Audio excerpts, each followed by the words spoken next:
So, navigating the house, okay? The kids are playing with Legos, doing some different things, fun things in the living room, and you step on something, and it hurts. Sometimes that hurt is like, oh, it's a little bit bad. Sometimes that hurt is excruciating, depending on the way that the Lego was on the floor or the kind of Lego it is. You know what I'm saying? Like, sometimes you walk through the house and you know that the kids were playing with Legos, and so you're prepared that it is possible that you're going to step on a Lego and it's going to hurt. Sometimes it's just completely surprising. Sometimes you're walking through the dim light and kids have left something in the middle of the room and you just fall flat on your face, or you nearly fall into a closet. It's stitch-worthy at times when you missed what was right in front of you.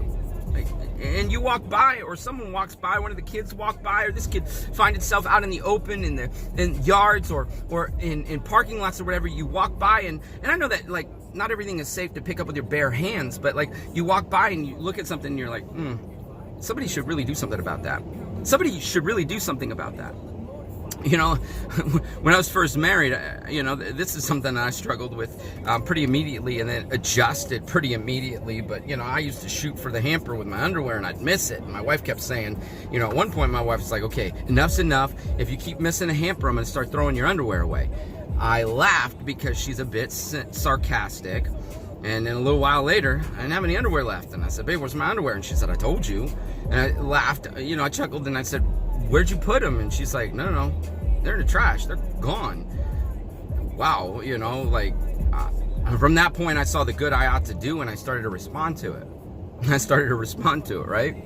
Like, how many of you guys are walking through life and people have told you things, people have challenged you with things, people have, motivated with you with things, and you're navigating through life and you're like, somebody should really do something about that. Somebody should really do something about that. In James 4:17, it says this: anybody who knows the good they ought to do and does not do it sins. Now, sin is a powerful word. Sin is not an accident. Sin is a real issue. Sin is saying, okay, I am going to neglect. I'm not going to, I'm not going to be bothered with this. I'm not going to be interrupted by this. And you're just navigating through life. You're ignoring trash that exists all around you when it's within your power to act. There are things that you must respond with. Now, I know that some of us are still in our homes and we can't go outside of our homes. I know some of us, need to find different expressions, but sometimes the good you ought to do is not sharing that post. Sometimes the good you ought to do is not sharing that article. Sometimes the good you ought to do is not taking to social media and just launching out there huge boulders and stones against enemies. Sometimes the good you ought to do is to shut up, just being real. Sometimes the good you ought to do is speaking up. You got to find the right ebb and flow of this. You got to find the right times to be quiet and the right times to speak up. You got to find the right times to offend and the right times to not offend. Like, I know that sounds stupid, but sometimes, man, we need to offend people in an appropriate way, offend people that leads them towards change. Like, everybody's going to be offended at one point or another, but we've got to own stuff. We've got to take responsibility for stuff. Like, even if it's not us, even if it's our ancestors, even if we feel like we are so far separated from those situations and those struggles and those problems, even if we feel like it is not a part of us because we don't think about it and we think of things differently, it doesn't mean that sometimes, we should still do something about it. The prejudice is real. Excessive force is real. Riots are real.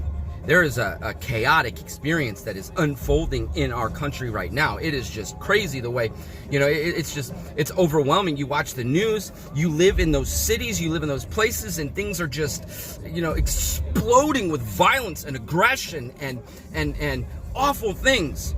You got to find a way that you can do something good. You know the good you ought to do. You may be convicted by this video clip right now. You need to get in the Bible. You need to find the right voices. You need to find the right people that are going to convict you and ask you and tell you, look, you got to do this. You got to encourage people. You got to love people. You got to motivate people to good. You got to admonish people, if you will, and tell them the profound things that they can do. You need to lift them up. You need to tell them that they're beautiful, they're wonderful, they're amazing, that through the eyes of grace in Jesus Christ, you need to tell people about the truth of Jesus and how he sets people free. You need to say something sometimes. A lot of times, if you see something good you ought to do, do it. Do it. Don't sit back. Do it. Man, Jesus loves you. Get at it.